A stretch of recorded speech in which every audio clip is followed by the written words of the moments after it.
خیلی مقامات فعالیت میکردم بینظیر زاده و فخرالدین بازار تاگه فقط یک ماه بود فعالیت میکرد اینجا. جنایت هایی که در اینا گمانبر میشوند در فعالیت گمرک نیست، در فعالیت مقامات پیشینه بودند. خیلی چه خیلی گم من در مقامات 8 سال روبر بودم. همین نفرایی که خود دست به گمانبر هستند در صادر کردن جنایت، اینا تو آمدن من همش همون مقامات با کار میکرد.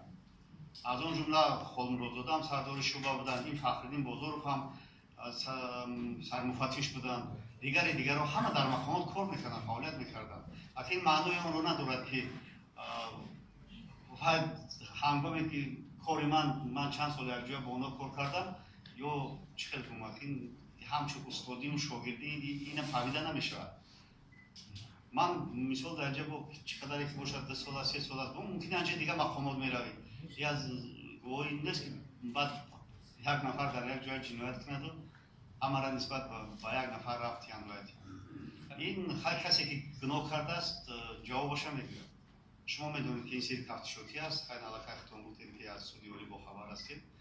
خیلی سود همش بها میتونه جابجاگذاری میکنه. کسی که گناهکار است در نزد قانون جواب میگیره.